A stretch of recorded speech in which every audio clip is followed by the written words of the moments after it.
아니 그나저나 저 홍준표 대표가 좀 갈수록 이제 좀 뭐 당내에서도 좀 입지가 그래서 이제 뭐 대표 보고 이제 오지 말라고 그러고 막 다른 스케줄 잡고 그러니까 야 이거 참 다른 일정이 있다고 당 대표 오는데 안 가고 그러는 건 네.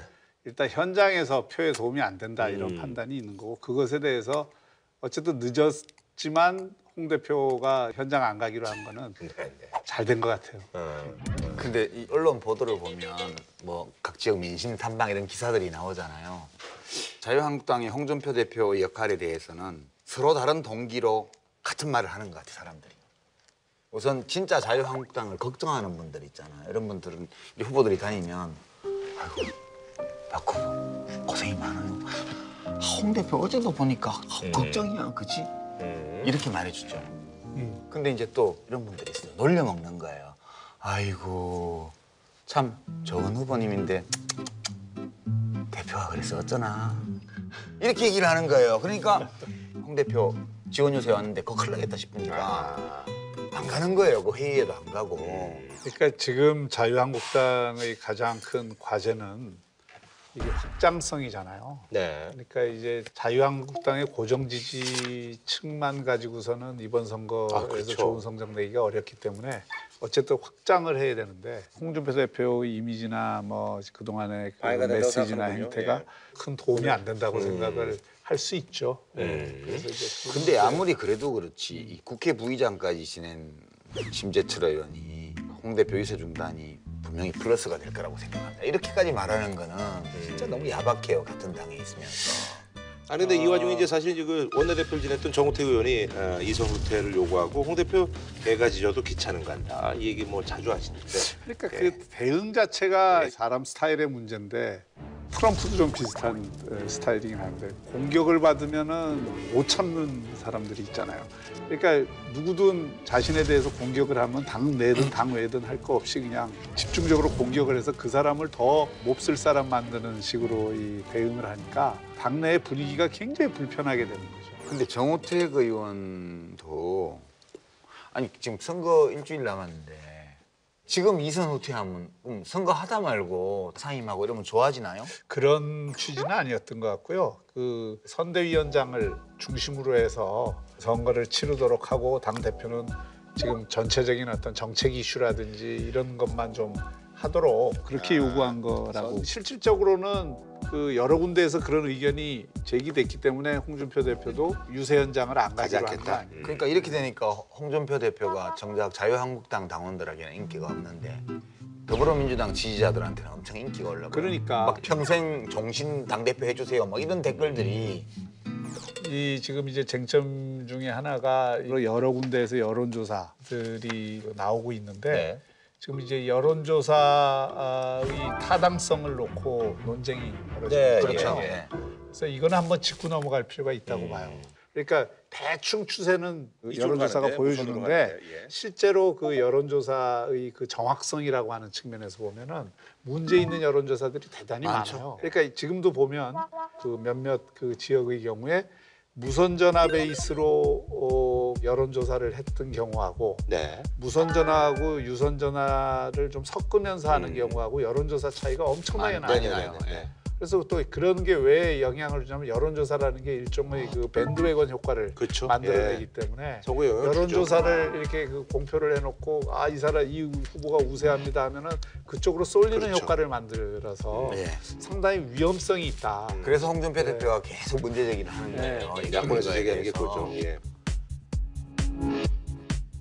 우리나라 지금 여론조사가 불안정한 이유는 일단 무선전화의 모집단이라고 할 수 있는 전화번호가 이게 안정화돼 있지 않아요. 예를 들어 무선전화는 그 주소하고 전화번호의 일치성 문제라든지 이런 게 다 확인이 돼야 되는데 그렇지. 그게 안 된 상태에서 그 하니까 사실은 자기 주소지가 아닌 데에서 막 여론조사에 응하고 그러니까 이제 그 여론조사가 실제 선거 결과하고 맞지 않을 가능성 뭐 이렇게 승패는 뭐 맞춘다 하더라도 그 결과는 여론조사가 예측했던 뭐 20-30% 굉장히 큰 격차가 날 것 같았는데 사실 딱 붙었다.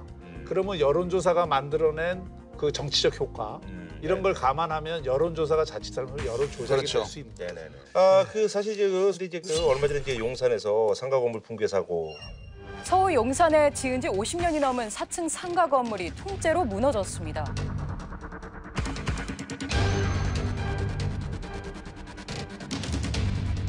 이게 사실 선거에도 좀 영향을 주지 않을까 하는 그런 예측들인데 뭐 그거는 이게 우선 4층에 살던 입주자 한 분만 다리를 네. 다쳤다고 그러고 정말 휴일이라 사람이 천만다행이죠. 없어서 예. 정말 천만다행이에요. 그죠? 그러니까 정말 끔찍한 참사가 빚어질 뻔했어요.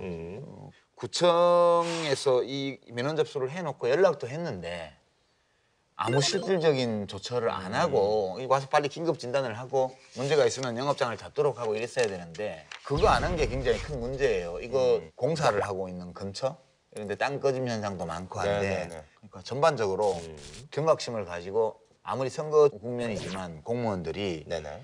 이 건물 민원 들어온 것들을 다 짚어보고 네. 현장 현장 점검해야 된다고 봐요.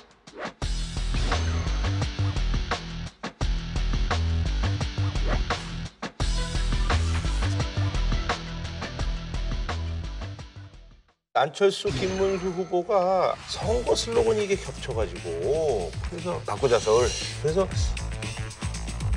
단일화 여지가 좀 있는 거냐? 없어요. 뭐 이런 없다고 지금 시간도 없는데 시간도 뭐. 뭐 그런 거 힘들겠지만 물 건너갔어요. 아 그럼 바꾸자 그래야지. 그럼 안 바꾸자 그러나 당연히 아니, 재선 시장이니까 밖으로 출마. 근데 이제 정말 당선을 목표로 한 거라면 마지막이라도 단일화 협상을 해야 되는 거고 그게 아니라고 한다면 지금 진짜 2등 싸움을 하는 건데 근데 이등 싸움인데 예, 의미가 있다라는 그런 얘기가 있어요. 뭐 야 우리가 이제 뭐 어차피 뭐 정치인들이 뭐 선거 한두 번 할 것도 아니고 이제 궁극적으로 이제 미래를 봐야 되니까 그 우리가 2위 아 2등 싸움 의미 없는데 있다고 생각하나 봐. 범보수 뭐 주도권 저는 그 별 의미 없다고 생각해요. 저도 별 의미 없다고 생각해요. 개콘인가에 그거 있잖아. 아이고 의미 없다. 그거 있잖아. 아이고 의미 없다. 딱 그 케이스지. 아 선거에 나가면 1등을 해야지. 2등을 하면 뭐 하냐고. 2등 해본 사람으로서 정말 하는 말인데.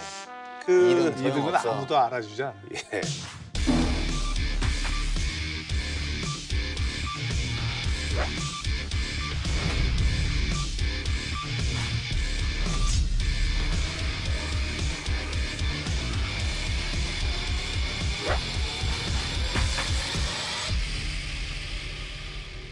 그나저나 그 드루킹 특검 나선 사람이 없다 그랬는데 결국 이제 뭐 최종 2인을 추천했죠. 문재인 대통령한테 추천해서 이제 대통령이 이제 3일 이내에 한 명을 이제 임명을 해야 됩니다. 특검으로. 예.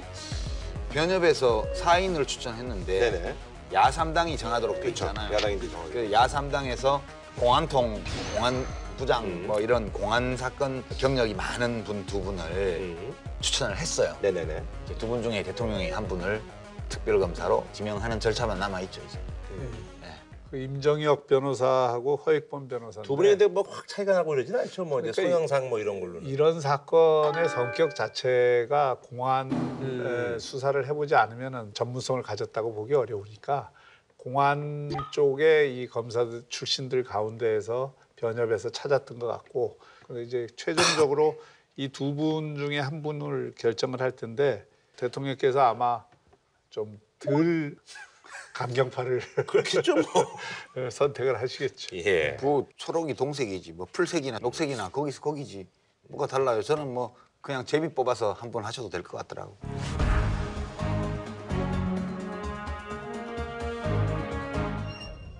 자유한국당의 전신이죠. 한나라당이 2006년부터 각종 선거운동에서 매크로를 사용했다는 증언을 오늘 한겨레 신문이 보도했습니다. 한나라당에 이어서 새누리당에서도 매크로 여론 조작이 있었다는 의혹이 추가로 제기됐습니다.